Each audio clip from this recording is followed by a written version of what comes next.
ஒரு யூத கோவில் இருந்துதான். அது யூதர்களின் மடமாகவும் இருந்தது. அங்கே ஒரு தலைமை குரு, அவர் ரொம்ப கண்டிப்பானவர். அந்த கோவிலை ஒட்டி ஒரு தோட்டம். ஒரு நாள் காலையில் அந்த தோட்டத்தில் 2 இளம் யூதர்கள் நடந்து போய்கிட்டு இருக்கிறாங்க. காலையில் 1 மணி நேரம், மாலையில் 1 மணி நேரம் அவங்க அந்த தோட்டத்தில் நடக்கிறதுக்கு அனுமதி உண்டு. மற்ற நேரங்களில் அவங்க மத புத்தகங்களை படிக்கணும், பிற விதிமுறைகளை கடைபிடிக்கணும். அந்த 2 பேருமே தொடர்ந்து புகைப்பிடிக்கிற பழக்கம் உள்ளவங்க. ஆனால் கோவில் மடத்தில் இருக்கிறப்போ அவங்க புகைப்பிடிக்க முடியாது, அது கடுமையான குற்றம். சரி, நாம் தோட்டத்தில் இருக்கிறப்போவாவது புகைப்பிடிக்கலாமா அப்படின்னு ஒரு ஆசை அவங்க 2 பேருக்குமே. இருந்தாலும் பயம். இப்படி கேட்டால் மதகுரு என்ன சொல்லுவாரோ அல்லது என்ன செய்வாரோங்கிற பயம். இப்படியே கொஞ்ச நாள் ஆச்சு. ஒரு நாள் இந்த 2 பேரில் ஒருத்தன் ரொம்ப கலங்கி போய் அந்த கோவிலிருந்து வெளியில் வந்துக்கிட்டு இருந்தான். வந்தவன் நேராக தோட்டத்து பக்கம் போனான். அங்கே இன்னொருத்தன் ஆனந்தமாக புகை பிடிச்சிக்கிட்டு இருக்கிறான். அதை பார்த்து தான் இவனுக்கு அதிர்ச்சி.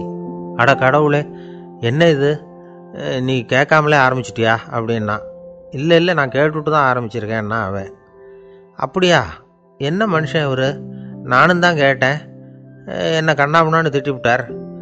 இது என்ன கோவிலா இல்லை நரகமா? உனக்கு புகை பிடிக்கணும்னு ஆசையாக இருந்தால் நரகத்துக்கு போகணும்னு சொல்லிவிட்டார். அது சரி, உன்னை மட்டும் எப்படி அனுமதிச்சார் அப்படின்னு கேட்டான் இவன். அவன் சிரிச்சுக்கிட்டே, நீ எப்படி கேட்ட சொல்லு அப்படின்னா. நாம் இந்த தோட்டத்துக்கு வர அனுமதிக்கப்பட்டிருக்கிறதே ஜபத்துக்காகத்தானே, அதனால் நான் ஜபம் சொல்லும் பொழுது புகை பிடிக்கலாமா அப்படின்னு கேட்டேன். அதுக்கு தான் அவர் சத்தம் போட்டு என்னை அடிக்கவே வந்துட்டார் அப்படின்னா இவன். நீ ஒரு மாதிரியாக கேட்டிருக்க, நான் வேறு மாதிரியாக கேட்டிருக்கிறேன். ஜெபம் சொல்லும்போது புகை பிடிக்கலாமான்னு நீ கேட்டிருக்க. ஐயா, புகை பிடிக்கும் பொழுது ஜெபிக்கலாமா அப்படின்னு நான் கேட்டேன். அதில் தப்பு ஒன்றும் இல்லை அப்படின்னு பதில் சொல்லிட்டார் அப்படின்னா. ஒரு சிறிய மாற்றம்தான் அது மிகப்பெரிய மாறுதலை ஏற்படுத்தி விட்டது. மனசு நல்ல விதமாக சிந்திக்க ஆரம்பிச்சுட்டுதுன்னா மகிழ்ச்சிக்கு பஞ்சம் இல்லை. ஒரு கஞ்சன் ஆற்றுல விழுந்துட்டான். வெள்ளத்தில் தத்தளிச்சிக்கிட்டு இருக்கிறான். கரையில் நின்ன ஒருத்தர், உன் கையை கொண்டா இப்படி பிடிச்சி இழுத்து கரையில் சேர்த்து விடுறேன்னார். எதையும் கொடுத்து பழக்கம் இல்லாத அவன் கையையும் கொடுக்க மாட்டேன்னுட்டான். இவர் பார்த்தார். உன் கையை கொடுன்னு சொல்கிறதுக்கு பதிலாக நான் என் கையை கொடுக்குறேன், பிடிச்சிக்கோ அப்படின்னார். அவன் கப்புன்னு பிடிச்சிக்கிட்டான், இழுத்து கரையில் போட்டார். ஒரு காலத்தில் பிரஷ்யா அப்படின்னு ஒரு தேசம் இருந்தது. இப்போ ஜெர்மனி இருக்குல்ல, இதோட பெரும்பகுதி ஒரு காலத்தில் பிரஷ்யாங்கிற பேரில் இருந்தது.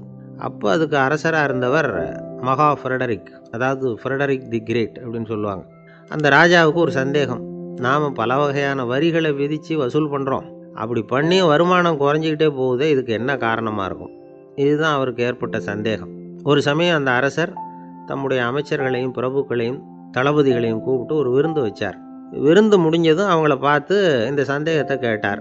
வரிகள் அதிகமாக விதித்து வருமானம் குறையறதுக்கு என்ன காரணம் அப்படின்னு கேட்டார். பல பேருக்கு இதுக்கு சரியாக பதில் சொல்ல தெரியல. அனுபவசாலியான ஒரு தளபதி எழுந்திருச்சார். அரசே, அது எப்படிங்கிறத இப்போ உங்களுக்கு காட்டுறேன்னார். உடனே ஒரு பெரிய பனிக்கட்டி ஒன்றை தன்னுடைய கையில் எடுத்தார். அதை அப்படியும் எப்படியும் திருப்பி பார்த்தார். அப்புறம் அடுத்தவர்கிட்ட கொடுத்தார். அவரும் அதை அப்படியும் எப்படியும் திருப்பி பார்த்துட்டு அடுத்தபடியாக இருந்தவர்கிட்ட கொடுத்தார். இப்படியே இதை ஒவ்வொருத்தராக பார்த்துட்டு ஒவ்வொரு கையாக மாறி கடைசியில் மன்னர் கைக்கு போய் சேர்ந்தது. மன்னர் கைக்கு அந்த பனிக்கட்டி போய் சேர்ந்தப்போ அது கொஞ்சம் கொஞ்சமாக உருகி ஒரு பட்டாணி கடலை சைஸுக்கு ஆகிட்டுது. மன்னர் யோசனை பண்ணார். வரி அதிகமாக போட்டாலும் வந்து சேர்றது குறைவாக இருக்கிறதுக்கு என்ன காரணம் அப்படிங்கிறது அவருக்கு புரிஞ்சு போச்சு. காலம்தான் மாறிட்டு இருக்கே தவிர இந்த கையூட்டு வாங்குற பழக்கம் மாறினதாக தெரியல. இன்னொரு ராஜா இருந்தார். அவர் தன்னுடைய ராஜாங்கத்தில் லஞ்ச ஊழலே சுத்தமாக இருக்கக்கூடாது அப்படின்னு நினச்சார். அவர்கிட்ட பல்வேறு துறைகளுக்கும் பொறுப்பாக இருந்த பல பேரும் ரொம்ப சுத்தமாகவும் நேர்மையாகவும் இருந்தாங்க. ஒரே ஒருத்தர் மட்டும் எல்லார்கிட்டையும் லஞ்சம் வாங்கிட்டே இருந்தார். அவரை வேறு வேறு துறைகளுக்கு மாற்றி பார்த்தாரு. அந்த ராஜா என்னென்னமோ பண்ணி பார்க்குறாரு. எந்த வேலையை கொடுத்தாலும் அதுலேயும் லஞ்சம் வாங்கிறதுக்கு ஒரு வழியை உண்டு பண்ணிக்குவார் அந்த ஆள். ராஜாவுக்கு இது ஒரு பெரிய தலைவலியாக போட்டுது. இவர் என்ன பண்ணுறது, இவருக்கு என்ன வேலையை கொடுக்கறது, கொஞ்சம் கூட லஞ்சம் வாங்கிறதுக்கு சான்ஸே இல்லாத ஒரு வேலையை கொடுக்கணும் அப்படின்னு திட்டம் போட்டார். ஒரு நாள் அவருக்கு அந்த உத்தரவும் போட்டுட்டார். அதாவது அவருக்கு என்ன வேலைன்னா, கடற்கரையில் தான் அவருக்கு ஆஃபீஸ். அங்கேயே இருந்துக்க வேண்டியது. தினமும் எத்தனை கடல் அலை கரையில் வந்து மோதுது அப்படிங்கிறத கணக்கெடுத்து ராஜாவுக்கு தெரிவிக்க வேண்டியது. இதுதான் அவருக்கு வேலை. பேசாமல் அலைய எண்ணிட்டு உட்காந்துருக்கட்டும், அப்போவாவது அவர் லஞ்சம் வாங்குகிற சந்தர்ப்பம் இல்லாமல் போயிடும் அவருக்கு அப்படின்னு நினச்சார் ராஜா. இந்த ஆள் கடற்கரைக்கு போய் டியூட்டியில் ஜாயின் பண்ணிக்கிட்டார். ஒரே மாதத்தில் அங்கே சொந்தமாக ஒரு பிரம்மாண்டமான மாளிகை கட்டிவிட்டார். ராஜாவுக்கு இது பெரிய ஆச்சரியமாக போச்சு. அலைய என்ற வேலையில் அந்த ஆள் எப்படி பணம் சம்பாதிச்சார் அப்படின்னு விசாரித்து பார்த்தார் அக்கம் பக்கத்தில். அந்த ஆள் என்ன பண்ணியிருக்கிறாருன்னா, கடற்கரையில் போய் பொறுப்பு ஏற்றுக்கிட்ட உடனே அங்கே இருந்த மீனவர்கள்கிட்ட எல்லாம் இந்த கரையில் ஒரு நாளில் மோதுகிற அலைகள் எத்தனை அப்படின்னு கேட்டிருக்காரு. அது எப்படிங்க தெரியும்னு இருக்காங்க அவங்க. தினமும் அந்த எண்ணிக்கை தெரியணும். நம்ம ராஜாவுக்கு தினமும் அறிக்கை அனுப்பணும், டெய்லி ரிப்போர்ட்டு. தவறுனா நீங்கள் இந்த கடலில் போய் மீன் பிடிக்கிறதுக்கு ராஜாவோட அனுமதி கிடைக்காது அப்படின்ட்டுருக்காரு. உடனே மீனவர்கள்லாம் பயந்து போட்டாங்க. கடலுக்கு போகிறதுக்கு அனுமதி இல்லைன்னா பட்டினி கிடக்கிறது மாதிரி ஆகிடுமே. மெதுவாக அந்த ஆளுகிட்ட போனாங்க, காதோட காதாக சொன்னாங்க, ஐயா, எங்களால் கடல் அலையை எண்ண முடியாது. தினமும் எங்களால் முடிஞ்சதை உங்களுக்கு பணமாக கொடுத்துட்றோம். நீங்கள் தான் ராஜா கிட்ட சிபாரிசு பண்ணி நாங்கள் தொடர்ந்து மீன் பிடிக்கிறதுக்கு அனுமதி வாங்கி கொடுக்கணும் அப்படின்னு வேண்டிக்கிட்டாங்க. பணம் தினமும் சேர ஆரம்பிச்சுட்டுது. பதவியில் மற்ற பதவியோட இந்த பதவி எவ்வளவோ மேல் அப்படின்னு நினச்சிட்டான் அந்த ஆள். அது மட்டும் இல்லை, தயவு பண்ணி என்னை இந்த இடத்த விட்டு மாற்றி விடாதீங்க சார் அப்படின்னு வேற கேட்க ஆரம்பிச்சிட்டானா. எனக்கு இது மட்டும்தான் சார் தெரியும், இதை தவிர வேறு எதுவும் தெரியாது அப்படின்னு சொல்லிக்கிட்டே காலம் தள்ளுறவங்க ரொம்ப பேர். அவங்களெல்லாம் கஷ்டப்பட வேண்டியிருக்கும். ஒருத்தர் தன்னுடைய தொழிலில் ரொம்ப கெட்டிக்காரராக இருக்கலாம். அதுக்காக எப்பவும் அதே ஞாபகத்தில் இருந்துக்கிட்டு உலகியல் அறிவு இல்லாமல் இருந்துடக்கூடாது, அது ஆபத்து. இதுக்காக நம்ம தாத்தா பாட்டிலாம் ஒரு கதை சொல்லுவாங்களே, கேள்விப்பட்டிருக்கீங்களா? ஒரு சமயம் ஒரு 4 பேர் சேர்ந்து வெளியூருக்கு பிரயாணம் போனாங்களாம். அந்த 4 பேர் எப்படி தெரியுமா? ஒருத்தர் வேதாந்தி, இன்னொருத்தர் சங்கீத வித்வான், 3வது ஆள் வைத்தியர், 4வது ஆள் ஜோசியர். இவங்க 4 பேரும் நண்பர்கள். அதனால் சேர்ந்து புறப்பட்டாங்க. வழியில் ஒரு ஊரில் தங்கினாங்க. இருட்டி போச்சு. அதனால் இன்றைக்கி ராத்திரி இங்கேயே தங்கி இருந்துட்டு நாளைக்கு புறப்படலாம் அப்படின்னு தீர்மானம் பண்ணாங்க. சாப்பாட்டுக்கு என்ன பண்ணுறது? அங்கேயே கடத்தருவுக்கு போய் சாமான்லாம் வாங்கியாந்து சமைச்சு சாப்பிட்லாம்னு முடிவு பண்ணாங்க. 4 பேர் இருக்கிறதுனால ஆளுக்கு ஒரு காரியமாக செய்யலாம் அப்படின்னு வேலையை பிரிச்சுக்கிட்டாங்க. வைத்தியர் கரிகாய் வாங்க போனார், வேதாந்தி எண்ணெய் வாங்க போனார், ஜோசியர் பலசரக்கு வாங்க போனார், சங்கீத வித்வானுக்கு சமைக்கிற வேலை. எல்லாம் சரி, ஆனால் நடந்தது என்ன தெரியுமா? கடைத்தருவுக்கு காய்கறி வாங்க போனார்ல வைத்தியர், அங்கே போய் மார்க்கெட்டில் பார்த்தார். ஒவ்வொரு கரிகாயாக எடுத்து பார்த்தார். இது பித்தம், உடம்புக்கு ஒத்துக்காது, இது வாயு, உடம்புக்கு ஒத்துக்காது அப்படின்னு ஒவ்வொன்றா தள்ளினார். கடைசியில் ஒன்றுமே தேரல, வெறுங்கையோடு திரும்பி வந்துக்கிட்டு இருக்கிறார். எண்ணெய் வாங்க போனார் வேதாந்தி, அவர் ஒரு தொன்னையில் எண்ணெயை வாங்கினார். பேசாமல் அதை எடுத்துகிட்டு வர வேண்டியது தானே, முடியல. அவருடைய வேதாந்த மூளை சிந்திக்க ஆரம்பிச்சுட்டுது. இந்த தொன்னைக்கு எண்ணெய் ஆதாரமா அல்லது எண்ணெய்க்கு தொன்னை ஆதாரமா அப்படிங்கிற ஆராய்ச்சியில் இறங்கினார். என்னாச்சு தெரியுமா? அப்படி கவுத்து பார்த்தார். வாங்கின எண்ணெய் பூராவையும் வழியில் கொட்டிவிட்டு வெறும் தொன்னையோடு சேர்ந்தார். பலசரக்கு வாங்க போனார் ஜோசியர், அவர் ஒரு வழியில் பார்த்தாரு. வழியில் வந்தவங்களெல்லாம் அங்கங்கே ஒரு மரத்தடியில் உட்கார வச்சு அவங்களுக்கெல்லாம் ஆர்வம் சொல்ல ஆரம்பிச்சிட்டார். அப்படி ஒவ்வொருத்தராக சொல்லி முடிச்சுட்டு கடத்தருக்கு போய் சேர்ந்தார். இவர் அங்கே போய் சேர்றதுக்குள்ளே ரொம்ப நேரம் ஆகிட்டுது. கடையெல்லாம் பூட்டிவிட்டு போயிட்டாங்க. என்ன செய்கிறது? அவரும் வெறுங்கையோடு திரும்பி சேர்ந்தார். சரி, இவங்க கதை தான் இப்படி ஆச்சு. அங்கே சமைக்கிறதுக்காக உட்காந்துருந்தார் சங்கீத வித்வான், அவர் கதை என்னாச்சு தெரியுமா? அங்கே அவர் அடுப்பை பற்ற வச்சு ஒலையை கொதிக்க வச்சார். அதாவது ஒரு பானையில் தண்ணியை ஊற்றி அடுப்பில் வச்சார். அது கொதிக்க ஆரம்பிச்சிது. தண்ணி கொதிக்கிற சத்தம் இருக்குதுல்ல, அது இவருக்கு தாளம் போடுறது மாதிரி இருந்தது.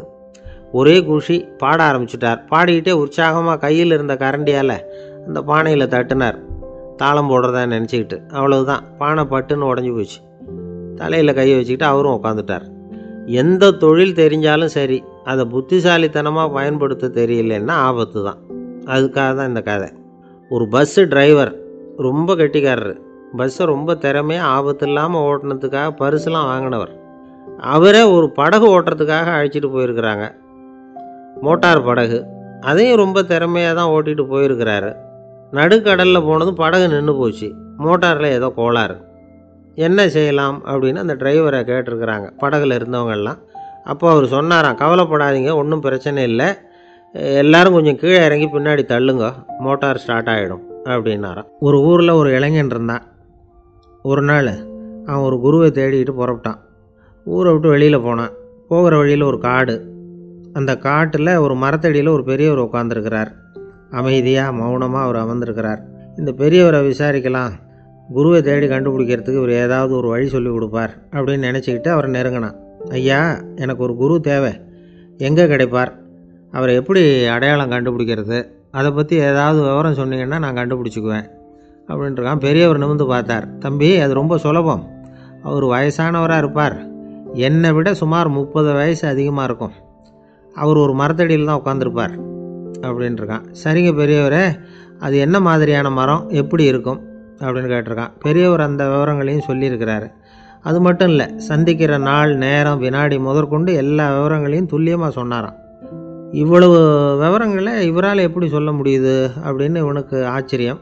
இருந்தாலும் அந்த பெரியவர் கடைசியாக ஒரு விவரம் சொன்னார். அது என்ன தெரியுமா, எப்படியும் நீ அவரை சந்திக்கிறதுக்கு ஒரு 30 வருஷம் ஆகும் அப்படின்னு சொல்லிவிட்டாராம். ரொம்ப நன்றிங்க பெரியவரே அப்படின்னு சொல்லிவிட்டு அந்த இளைஞன் புறப்பட்டுருக்கான். இப்போ அவனுக்கு குரு பற்றின விவரம் எல்லாம் கிடச்சிட்டுது, சந்திக்கிற நேரமும் தெரிஞ்சுட்டுது. ஆனால் 30 வருஷம் அவரை தேடி அலைய வேண்டியிருக்குமே. அவன் தேட ஆரம்பித்தான். காடு மலை எல்லாம் சுற்றி அலைஞ்சான். பல வருஷங்கள் தேடினான். அழுத்து போயிட்டான். கடைசியில் அவனுக்கும் வயசாகிட்டுது. கடைசியில் தன்னுடைய சொந்த ஊருக்கே திரும்பி போய்கிட்டு இருந்தான். அங்கே ஒரு மரத்தடியில் அவன் தேடிக்கிட்டு இருந்த குருநாதர் கிடைச்சார். யார் அவருன்னா, 30 வருஷத்துக்கு முன்னாடி வழி சொல்லி கொடுத்தாருல அதே பெரியவர். அவருக்கு இப்போ 30 வயசு அதிகமாக இருந்தது. அதே மரம். அன்னைக்கு பெரியவர் சொன்ன அடையாளம் இப்போ பொருத்தமாக இருந்தது. இப்போ அந்த பெரியவர் சொன்னார், சரியாக வந்து சேர்ந்துட்டேன், வா, உனக்காக தான் நான் இவ்வளவு காலமும் காத்துக்கிட்டு இருந்தேன் அப்படின்னாரான். என்ன சொல்கிறீங்கன்றிருக்கான். 30 வருஷத்துக்கு முன்னாடி என்கிட்ட வந்தியே, அப்போவே என் காலம் வந்து முடிஞ்சு போயிருந்தது. அப்போவே என்ன உனக்கு அடையாளம் தெரியல, அதனால் இவ்வளவு காலம் உனக்காக காத்துட்ருக்கும்படி ஆகிட்டுது அப்படின்னாராம். ஐயா, அப்போவே நீங்கள் சொல்லியிருக்கலாமே, இதுதான் 30 வருஷம் கழித்து நீ சந்திக்க போகிற இடம், நான் தான் உன்னுடைய குரு அப்படின்னு சொல்லியிருக்கலாமே அப்படின்ட்டுருக்கான். அந்த பெரியவர் சிரிச்சுக்கிட்டே இதுக்கு பதில் சொன்னாராம். நான் எவ்வளவோ விவரமாக தான் சொன்னேன், நீ சரியாக புரிஞ்சிக்கல. காரணம், அப்போது நீ போதுமான அளவுக்கு பக்குவம் பெற்றிருக்கவில்லை. அதனால் புரியும் சக்தி இல்லாமல் போயிட்டுதப்போ 30 ஆண்டு காலம் நீ அலைஞ்சி தெரிஞ்சிருக்கிற. அது காரணமாக இப்போ உனக்கு அந்த பக்குவம் வந்துட்டுது. அதனால தான் அடையாளம் காண முடிஞ்சுது, நானே உன்னுடைய குரு அப்படின்னாராம். இதிலேருந்து என்ன தெரியுதுன்னா, ஆன்மீகத்தில் மாணவனாக சேர்றதுக்கு கூட ஒரு பக்குவத்தன்மை தேவைப்படுது. ஒரு பெரிய ஞானி, அவர்கிட்ட சீடனாக இருக்க ஒருத்தன் வந்தான், எதிரில் நின்னான். ஞானி அவனை வெகு நேரம் உற்று பார்த்தார். அப்புறம் சொன்னார், சீடனாக இருக்கிறது ரொம்ப சிரமம்னார். நான் தயாராக இருக்கிறேன்னா. அது இன்னமும் சிரமமாச்சே, இங்கே வந்து குருவாக இருக்கிறது மட்டுமே சுலபம் அப்படின்னாராம். அப்படின்னா நான் குருவாகவே ஆயிடுறேன் அப்படின்னானா. இது போலவே இந்த காலத்தில் கதை ஒன்று உண்டு. ஒரு பள்ளிக்கூடத்தில் வகுப்பு ஆசிரியர் மாணவனை திட்டிக்கிட்டு இருந்தார். டேய், நீ 100க்கு 10 மார்க்கு தான் வாங்கிக்கிட்டு இருக்க. இவ்வளவு மோசமாக நீ படித்தா கடைசியில் மாடு மேய்க்கிறது கூட லாய்க்கு இல்லாதவனா ஆகிடுவேன். அதுக்கப்புறம் என்ன செய்ய போகிறேன் அப்படின்னாராம். பையன் தலையை சொரிஞ்சிக்கிட்டே சொன்னானா, சார் அப்படின்னா ஒன்று செய்கிறேன் அப்படின்னானா. இவர் கேட்டிருக்கார், என்ன செய்ய போகிறேன்னு. வேறு என்ன சார், உங்களை மாதிரி ஒரு ஆசிரியர் ஆகிடுறேன் அப்படின்னானா. இமயமலை அடிவாரத்தில் ஒரு மடம். அங்கே ஒரு சன்னியாசி இருந்தார். அவர்கிட்ட ஒருத்தர் வந்தார். சுவாமி, ஆசையை உதற நினைக்கிறேன், முடியல, ஒட்டிக்கிட்டே வருது அப்படின்னாராம். இப்படி உட்கார, ஒரு கதை சொல்கிறேன் அப்படின்னு சொல்லி அவர் சொல்ல ஆரம்பித்தாராம். அவர் சொன்ன கதை என்னென்னா, ஒரு ஊரில் ஒரு ஆள் இருந்தான். அவன் பேர் குப்புசாமி. அவன்கிட்ட எப்பவும் ஒரு பழைய தொப்பி இருக்கும், விடவே மாட்டான். அதனால் அவனை எல்லோரும் தொப்பி சாமி அப்படின்னு தான் கூப்பிடுறது வழக்கம். ஒரு புது தொப்பி வாங்கிக்கப்படாதாப்பா அப்படின்னு நண்பர்கள்லாம் சொல்லி பார்த்தாங்க. பணத்துக்கு எங்கே போவேன் அப்படின்னு விட்டானா. பணம் வச்சுருக்கான், செலவு பண்ண மனசு வரல, மகா கஞ்சன். பழைய பாட்டில்கள்லாம் வாங்கி விற்றுக்கிட்டு இருந்தான். அப்படி ஒரு தடவை பழைய கண்ணாடி சாமான்களை ஏலத்தில் எடுத்தப்போ அதில் ஒரு அருமையான சென்ட்டு பாட்டில் கிடச்சிது. உடனே ஒரு ஐடியா பண்ணான். அந்த சென்ட்டை வந்து சின்ன சின்ன பாட்டில்களில் அடைச்சி ஜன்னல் ஓரமாக அடுக்கி வச்சுட்டான். அதை விற்றா நிறைய பணம் கிடைக்குமே. அதனால் இதுக்கு இடையில் ஒரு நாள் அவன் வந்து அப்படியே உட்காந்துருந்தான். அந்த நேரம் நண்பன் வந்தான். ஏண்டா, உன் பழைய தொப்பியை மாற்றப்படாதா, ஊரில் எல்லோரும் கேலி பேசுகிறாங்களே ஒன்று தொப்பி சாமின்னு அப்படின்னு சொல்லி கேட்டிருக்கான். இந்த சென்ட்டு பாட்டில் விற்றதும் பணம் வரும், அதுக்கப்புறம் பார்க்கலாம் அப்படின்னு நானா. இவன் சரி வா, நீச்சல் குளத்துக்கு போயிட்டு வருவோம் அப்படின்னு கூப்பிட்ருக்கான் நண்பன். 2 பேரும் போனாங்க. அதே நேரம் அந்த ஊர் நீதிபதியும் அங்கே குளிக்க வந்தாராம். அவர்கிட்ட இருந்தது விலை வசந்த ஒரு புது தொப்பி. அதை அங்கே இருந்த ஸ்டாண்டில் மாட்டிவிட்டு குளிக்க போனார். இதுக்கிடையில் குப்புசாமி குளிச்சுட்டு வந்தான். அவனுடைய பழைய தொப்பியை காணலை. அந்த புது தொப்பியை பார்த்தா இது நண்பனுடைய வேலை தான் அப்படிங்கிறதாக புரிஞ்சுக்கிட்டு அதை எடுத்து மாட்டிகிட்டு வந்துட்டான். நீதிபதி குளிச்சுட்டு வந்து பார்க்குறாரு, தொப்பியை காணும். போலீஸில் புகார் கொடுத்தார். அவங்க வந்து தேடினாங்க. ஒரு மூலையில் பழைய தொப்பி கிடச்சிது. அடடா, இது நம்ம குப்புசாமியோட தொப்பி இல்லையா அப்படின்னு நானும் ஒருத்தன். உடனே அவன் வீட்டுக்கு தேடிட்டு போயிருக்காங்க. அங்கே போய் பார்த்தா புது தொப்பி அங்கே இருக்குது. உடனே அவனுக்கு 1000 ரூபா அபராதம் போட்டாங்களாம். அவன் பணத்தை கட்டிவிட்டு ரொம்ப எரிச்சலோடு வீட்டுக்கு வந்தான். பழைய தொப்பி கண்ணில் பட்டுது. மறுபடியும் உன்னால் தானே எனக்கு 1000 ரூபா நஷ்டம் அப்படின்னு சொல்லி அதை எடுத்துக்கிட்டு அப்படி போயிருக்கான். அந்த ஊர் குளத்தில் வீசி எரிஞ்சிட்டு வந்துட்டான். அது மீன் பிடிக்கிற ஒருத்தன் கையில் சிக்கிச்சு. அவன் வர்ற வழியில் அதை எடுத்து வேகமாக வீசி எறிஞ்சான். அது நேராக குப்புசாமி வீட்டு ஜன்னல் வழியாக உள்ளே வந்து இந்த சென்ட்டு பாட்டில்கள் மேலே விழுந்து எல்லாம் உடஞ்சி நொறுங்கி போச்சு. குப்புசாமி பார்த்தான். தோட்டத்தில் ஆழமாக ஒரு குழியை வெட்டினான். அந்த தொப்பியை போட்டான், மூடிவிட்டான். இதை அடுத்த வீட்டுக்காரன் பார்த்தான். ஏதோ புதையல் தான் வச்சுருக்கான் போல இருக்குன்னு நினச்சான். போலீஸில் போய் புகார் கொடுத்துட்டான். மறுபடியும் போலீஸ் குழியை தோண்டினாங்க. பழைய தொப்பி மறுபடியும் வெளியில் வந்தது. எல்லோரும் சிரிக்கிறாங்க. அன்னைக்கு ராத்திரியே அந்த தொப்பியை எடுத்துக்கிட்டு நேராக புறப்பட்டான். ஒரு கல்லில் அதை சேர்த்து கட்டி குடிநீர் தொட்டி இருக்கும்ல, அதில் போட்டுட்டு வந்துட்டான். இனிமேல் என்ன பண்ணும் பார்ப்போன்னு. ஒரு நாள் திடீர்னு குழாயெல்லாம் அடைப்பட்டு போச்சு. மாநகராட்சி அலுவலர்கள் வந்து என்னன்னு பார்த்தா அந்த பழைய தொப்பி குழாயை அடைச்சிக்கிட்டு இருக்குது. இது குப்புசாமியோட தொப்பிங்கிறது தான் எல்லாருக்கும் தெரியுமே.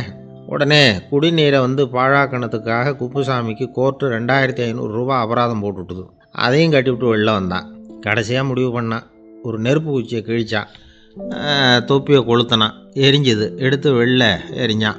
கொஞ்ச நேரத்தில் தீ அணைப்பு படம் வந்துட்டுது. ஆமாம், இவன் எடுத்து எரிஞ்சது வெளியில் விழுந்து வீட்டு கூரையே பற்றிக்கிட்டு எரிய ஆரம்பிச்சுட்டுது. அவனோட பணத்தாசையும் அதோடு சேர்ந்து எரிஞ்சு போச்சான். இப்படி ஒரு கதை. இந்த கதையை சொல்லி முடித்தார் அந்த இமயமலை அடிவாரத்தில் இருந்த சன்னியாசி. இப்போ அந்த குப்புசாமி எங்கே இருக்கிறான்னு கேட்டார் எதிரில் இருந்தவர். இதோ உன் எதிரிலே இருக்கிறான், நான் தான் அந்த குப்புசாமி அப்படின்னாரான் அந்த சன்னியாசி. அந்த குப்புசாமி கிட்டே இருந்தது மாதிரி ஒரு பழைய தொப்பி நம்ம ஒவ்வொருத்தர்கிட்டையும் உண்டு. அதை எப்படி தொலைக்கிறதுன்னு தெரியாமல் தடுமாறிக்கிட்டு இருக்கிறோம். அது என்ன தொப்பிங்கிறீங்களா? அதுதான் நம்மை சூழ்ந்திருக்கிற மாயை அப்படிங்கிறார் சுவாமி சின்மயானந்தர். மெய்ஞானம் கிடைக்கிறப்போ மாயை வந்து எரிஞ்சு போகும் அப்படிங்கிறது அவருடைய கருத்து. நம்மால் ஒருத்தர் வேகமாக ஓடி வந்தார். காலில் மாட்டியிருந்த பழைய செருப்பு ரெண்டையும் ஆவேசமாக தூக்கி ஒரு கிணத்துல போட்டுட்டு வெறுங்காலோடு நடந்து வந்துக்கிட்டு இருக்கிறார். ஏன் அப்படி பண்ணீங்க அப்படின்னு கேட்டோம். அந்த செருப்புக்கு சொந்தக்காரன் வந்து பின்னாடி வந்துக்கிட்டு இருக்கிறான், அதனால் அப்படி பண்ணேன் அப்படிங்கிறார் இவர்.